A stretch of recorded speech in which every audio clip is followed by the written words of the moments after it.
Salut à tous, un Mag Auto Journal sportif cette semaine avec notamment l'hommage à Sir Stirling Moss. Nous parlerons également d'une nouvelle Caterham et des tarifs en hausse chez Alpine. Le champion sans couronne nous a quitté le 12 avril dernier à l'âge de 90 ans. Sir Stirling Moss avait fait ses débuts en Formule 1 en 1951, un an après la création du championnat. Il y a roulé pendant 10 ans et pris la seconde place au général en 1955, 56, 57 et 58, 3 fois derrière son grand rival Juan Manuel Fangio. Au total, l'Anglais a décroché 16 victoires en Formule 1 et a notamment roulé pour Van Wall, Maserati et Mercedes. Pour mémoire, Stirling Moss a également disputé les 24 heures du Mans à 9 reprises, avec notamment une deuxième place en 1953 au volant d'une Jaguar, puis en 1956 avec une Aston Martin. La reine d'Angleterre l'avait anobli en 1959.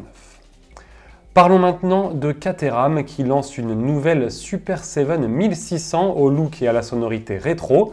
Au programme, les fameuses ailes longues, une roue de secours fixée sur le coffre ou encore les jantes de 14 pouces au look vintage. Vous aurez également remarqué le capot percé avec les deux filtres à air apparents comme sur les premières Caterham des années 70. À bord, le volant en 3 branches en bois est lui en option.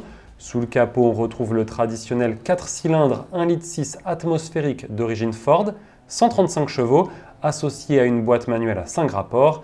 Caterham annonce moins de 600 kg pour un 0 à 100 km/h en un peu plus de 5 secondes. Comptez tout de même près de 37 000 € hors taxe pour la petite sportive britannique. Chez Alpine, les prix sont en hausse. Depuis avril 2020, il faut compter une augmentation des tarifs de 1 200 € pour disposer de l'entrée de gamme A110 pure.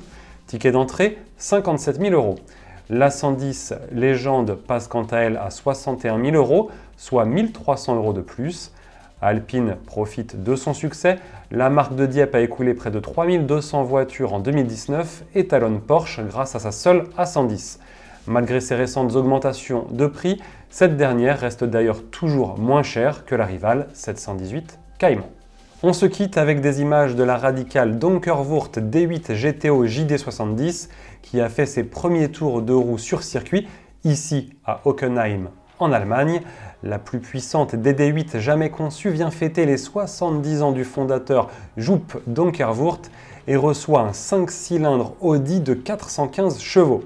Moins de 700 kg sur la balance, seules 70 unités sont prévues. Comptez près de 164 000 € hors taxe en France. Merci de nous avoir suivis, bon courage à tous, à la semaine prochaine.